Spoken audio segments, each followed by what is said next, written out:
The new GTA Online update includes a bunch of small changes.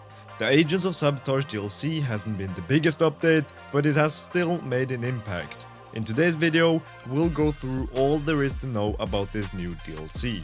So getting right into the video, we'll start with the new business, which is the Darnell Brothers Garment Factory. Now this new business is available for $2.3 million through Maze Bank foreclosures, and in simple words, this new business includes something called FIB files, which is basically some robbery missions. These include the fine art file, the black box file, the project breakaway file, and the brute force file. The normal payout for these is 150k to about 160k. However, the priority files, they do pay double the amount once per week, but yeah, you can only do them once per week. But it's a pretty good business overall. You also get a wall safe for passive income. This is not great at all, but that's something. You get a 10 vehicle garage in the basement of the garment factory, and you get a fast travel system to 5 different locations around the city, and you can also go back to the garment factory. You also get a new app for these missions, which can be launched directly from your in-game phone, meaning you don't have to go back to the garment factory to launch these missions. You can do it all from your phone wherever you are on the map. Now there is some Terabyte upgrades as well. You can now store your Terabyte in the garment factory, and with this comes 4 new upgrades. You can install the Master Control Terminal for 500k, which lets you manage all the in-game businesses, basically the same thing as the arcade Master Control Terminal. You can resupply your bunker, you can resupply your nightclub, you can sell your nightclub, you can sell your bunker, you can sell your MC businesses, you can, a lot of stuff. It's really good. I actually recommend this.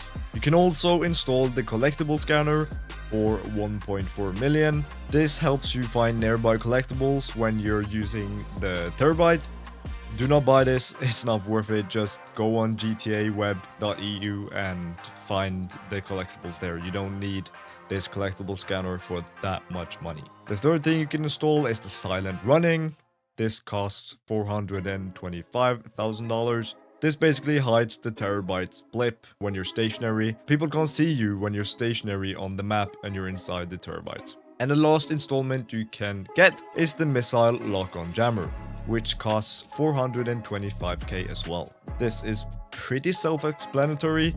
It prevents missile lock-ons from Oppressor Mark IIs and jets and such like that. Basically the same thing as Imani Tech.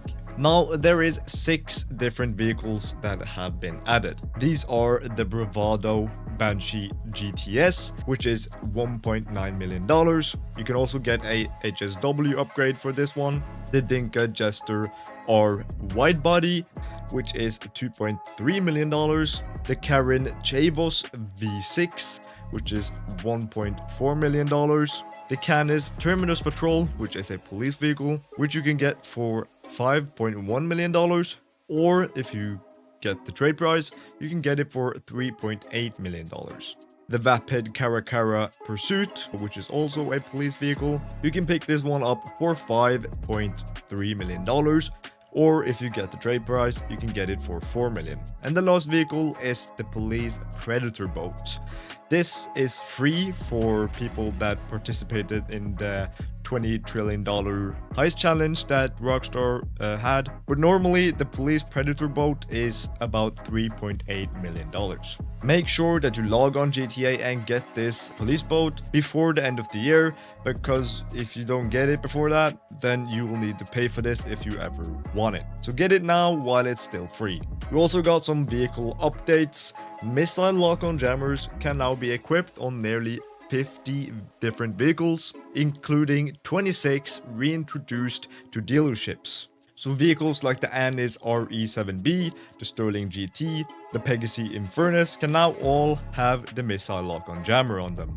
So this is a really good change, because now you can actually drive your favorite cars without getting blown up by some random dude all of a sudden. Or it at least makes it very hard for an Oppressor Mark II to hit you if you have the missile lock-on jammer equipped. And some of the vehicles actually have it installed before you even buy it, so you buy it with it. You don't have to buy the upgrade. Now to some gameplay improvements. For the career progress rewards, you can now get Pavel's hat, a FIB logo for the Terabyte, Pavel's shirt, and early access to the Vapid Firebolt ASP. There are 2 new dispatch work missions, which is the health code violations and obstruction of justice. These are available in free mode when you're driving your personal police vehicle. So something like the Karakara or the Terminus patrol vehicle that we talked about earlier. If you buy one of them, you can then do these dispatch missions. You get 25k for each mission that you do. There are also some race updates.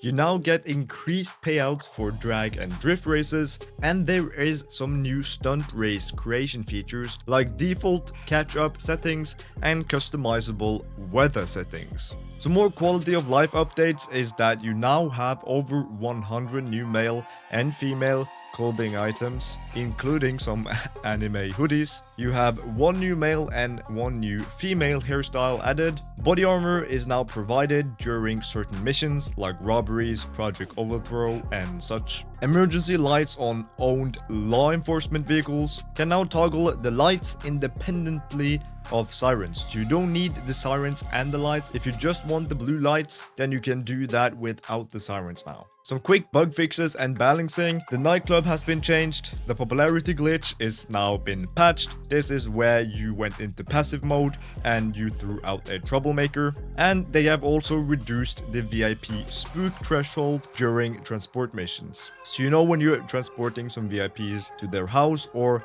back to the hospital, the spook threshold, where you're driving fast and they get spooked and mission failed and all that, has now been reduced. You also now get some notifications if you have some unclaimed rewards for the career progress. This is only on the PS5 and Xbox Series X and S. Now we also do have some GTA Plus membership perks. Early access to the L Strickler's military rifle, which is really stupid in my opinion actually. It should be available for everybody, but hey, this is how it is. You get a free vehicle recovery via the Vinewood Car Club app. And you now get access to HSW, Benny's Drift Tuning, and Arena War headlights from the Vinewood Car Club.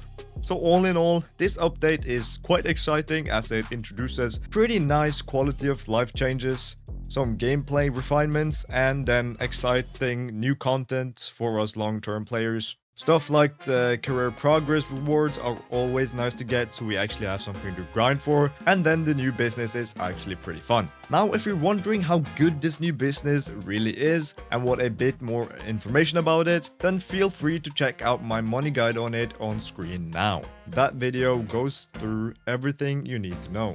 Subscribing and leaving a like would also help out greatly. God bless, and thank you for watching.